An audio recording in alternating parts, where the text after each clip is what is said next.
Arra törekedtünk első perctől kezdve, hogy minden gyerek számára elfogadó, biztonságot nyújtó közeget alakítsunk ki.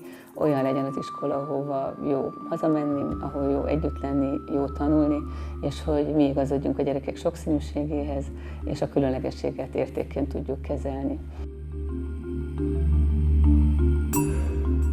Amikor én gyerek voltam, akkor nekem az az első élmény ugrik be, hogy én vagy hátul ültem az osztályban, a padsorokban, vagy legelő, vagy látni akartak a tanárok, vagy már látni sem akartak a tanárok. Meg hogy néha még kellett hátratett kézzel ülni.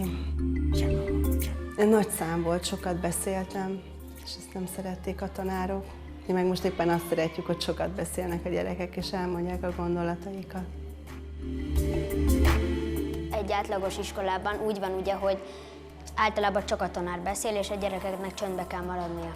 És nekünk meg itt az a feladatunk, hogy csoportmunkában dolgozunk, és hogy sőt, kell is beszélnünk nekünk elég sokat, mert hogy ki kell fejtenünk a véleményünket, és a tanárunk mindig azt mondja, hogy az se baj, hogy rosszat mondasz, csak inkább mondj valamit, mint hogy semmit.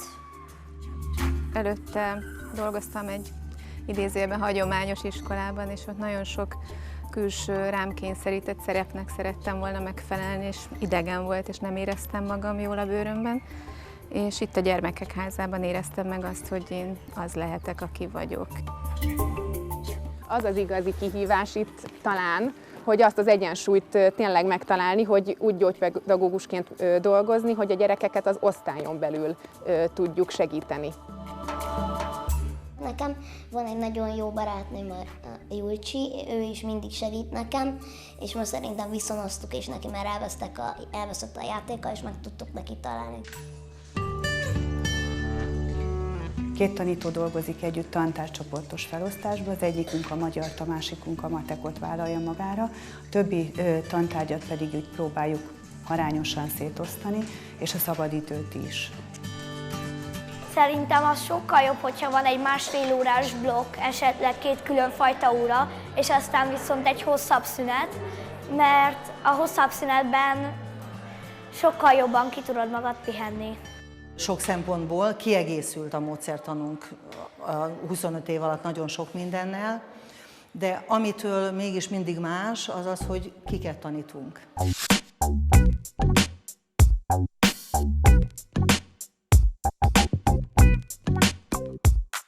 Szerintem nekünk egy színvonalon felüli osztályunk volt. Nem, azért gondolom, mert közösségileg tényleg mi együtt tudtunk maradni, és mi még azóta is tartjuk a kapcsolatot. Nagyon sok domináns karakter volt az osztályunkban, és mindenki valahogy érvényre szeretett volna juttatni a kreativitását. Szerintem az volt a különleges, hogy ezek az erős karakterek valahogy egymást erősítették, és nem széthúzás volt, hanem így egymásnak segítettünk ezzel, és szerintem ez is az oka annak, hogy tényleg ilyen jó osztályközösségünk volt. Ebben az iskolában láttam azt, hogy nagyon sok dolog, amiről máshol csak így jelszavak szintjén van szó, az itt valóban működik. Nem csak azt mondjuk, hogy integrálunk, nem csak azt mondjuk, hogy csoportmunkában dolgozunk, hanem ezek a dolgok valóban megtörténnek. Amikor így egy kicsit hátradőlünk és így megpihenünk, akkor mindig az jut eszembe, hogy azért ez egy alkotás, és hogy valamit így létrehoztunk.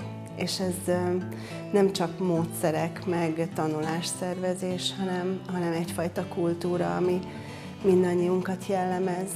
És ettől egységes ez az egész, miközben mi megmaradhatunk olyannak, amilyenek vagyunk.